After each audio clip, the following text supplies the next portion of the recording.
Hello, hello, the doc is in and welcome back to another chapter of Tokyo Revengers. Chapter 267, to signal a counterattack. In the last chapter, as I expected, we finally ended the flashback of Mikey. And we have Takemitchy getting back up. And as kind of you would expect from a Mikey versus Takemitchy head-to-head fight,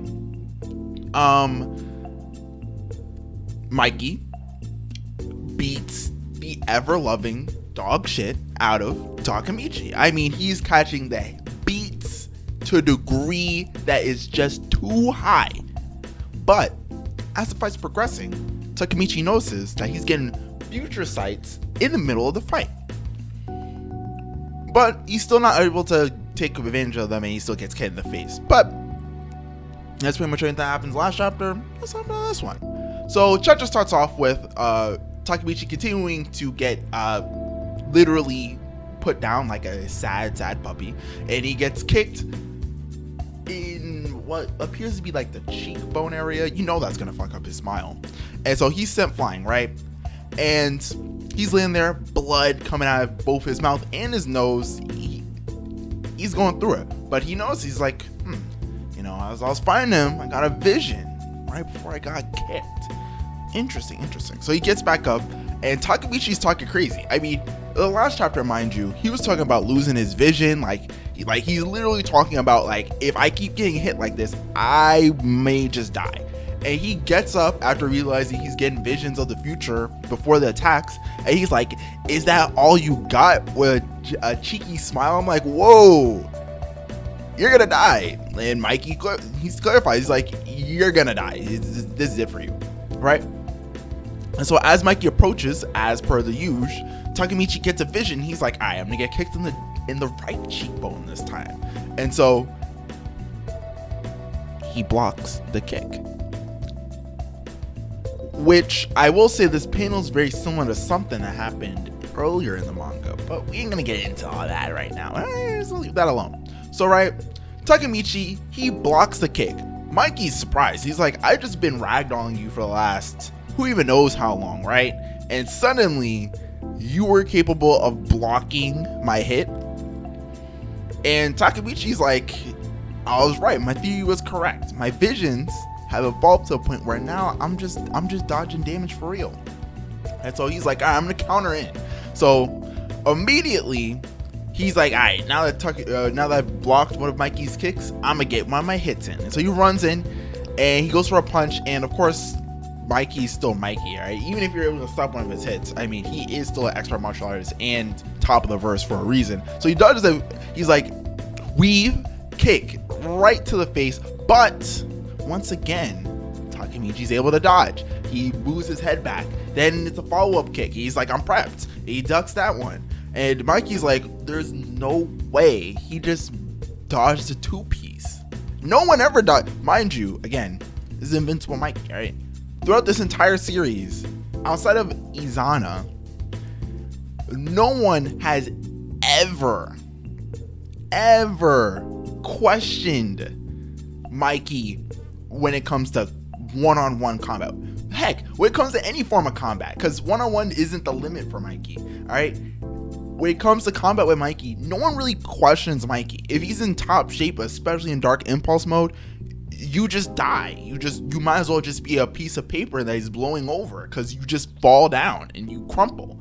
But Takemitchy's out here dodging. It's getting to the point where everybody who was bullied, let's say, by Mikey earlier before the flashback starts waking up. You have Mitsuya and Hakai getting up first, and they're like, there's no way.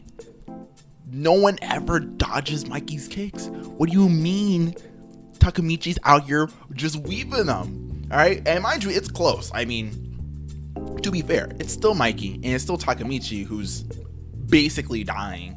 All right, so Mikey's throwing out these hits and Takemitchy's dodging them by the skin of his teeth, but he's dodging them, all right? He's running around, everybody's like, what in the world is going on? We got Hakai reacting, Mitsuya reacting, Sanzu's reacting.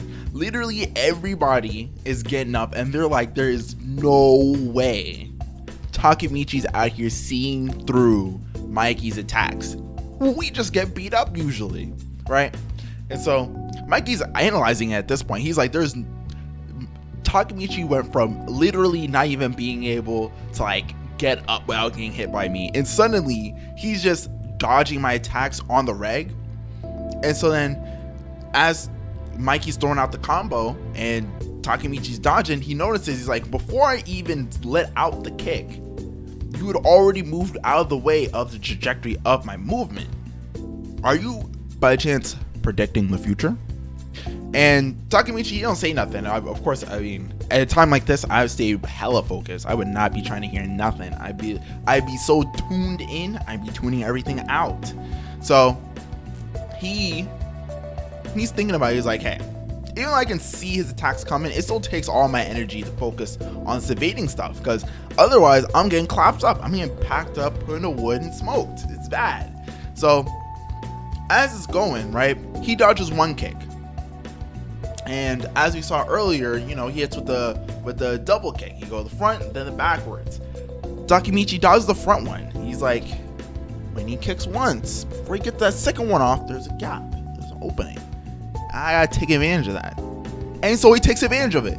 And he punches Mikey in the face. Again, not the first person to do this, but considering his injury level, in addition to the fact that this is after not only getting beat the fuck up, but this is after then, I wouldn't say clowning, but like surviving an assault from Mikey. Like surviving as in he's like going, like if you saw this on the street, you would be like, dang, Takemitchy got the one on Mikey. And then he hits him. He punches him in the face. It's a pretty fire punch. All right, this is like Kikucho levels. Now, it's not Kikucho levels to the point where he gets sent flying like across the field, but it is a good strike. Like he put all his, like that was a firm connect. That was like, Mikey was not prepped in any way for anything like that. He just got clapped. He's on the floor, face down, booty up. It's bad. It's a bad time for Mikey. It's the Invincible Mikey has lost his title of Invincible. He's just Invincible now. Ooh, it's sad. But it is the end of the chapter, and it's a great chapter. Now, in terms of the vision stuff, once again, in a delinquent manga where the main character has inexplicable time powers, there isn't really much for like a thought process or theorizing on why he's able to do this stuff. I'm sure maybe if it's going to be explained at all, it's going to be explained after this, but he now has the ability to see into the future. Cool. Now, I mentioned at the beginning of the chapter that the first move Takemitchy uses his future vision to do anything about, he blocks. Now, if we look at the way he blocked, it is in a very similar manner to another character in the story, currently in the war, who currently works for Mikey, a certain Anma.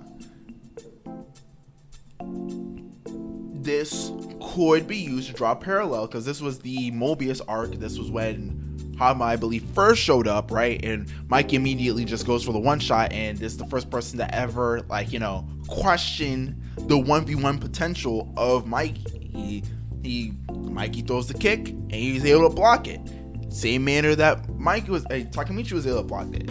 This could lend more credence to the theory that Hama's the time leaper, in which that he also has the ability of future vision, and theoretically, going based on the timeline of all these events, possibly got future vision much earlier, and therefore when Mikey sounded that kick, unlike everybody else who just gets surprised by the kick and tagged, he was able to see into the future and block it.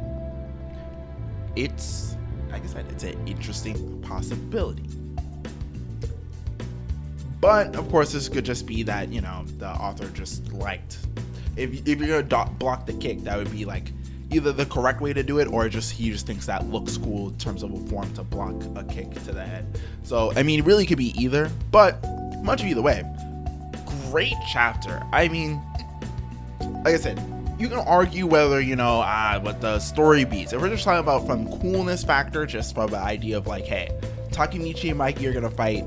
How is Takemitchy reasonably going to not immediately get his skull cracked on the pavement?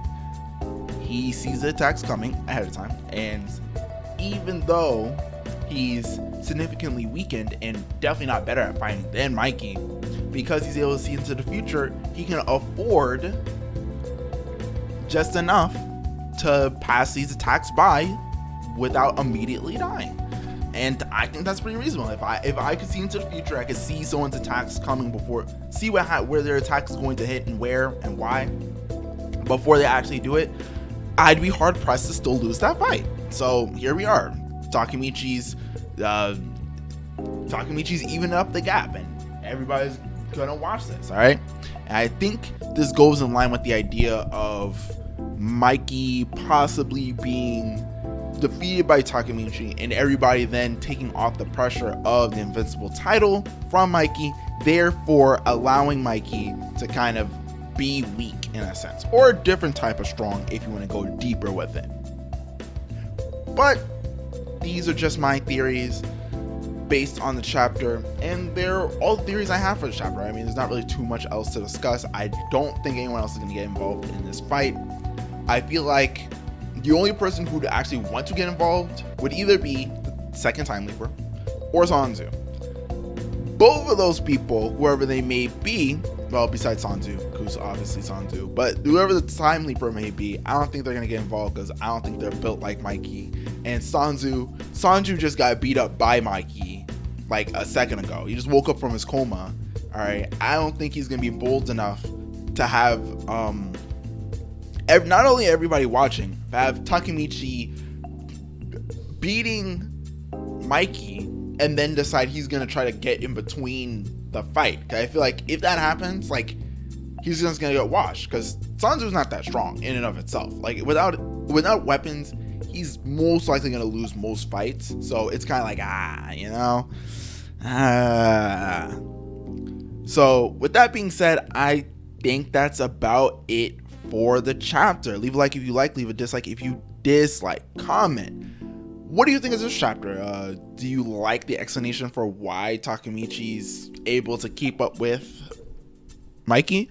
How do you think the fight's going to progress from here? You think at this point it's going to go like a trade-off fight? Like, they're going to be getting one hits off back and forth, and Takemitchy's going to have enough power to overpower him? Do you think by this point Mikey's resolve is cracked, kind of in a similar manner to Zana, and now from here we'll see like a falling apart of the exterior of Mikey, and eventually he's gonna just give up? What do you think is gonna happen? Do you think the block at the beginning of the chapter is a foreshadowing of the idea that Hama also is a Time Leaper, has the ability of future vision?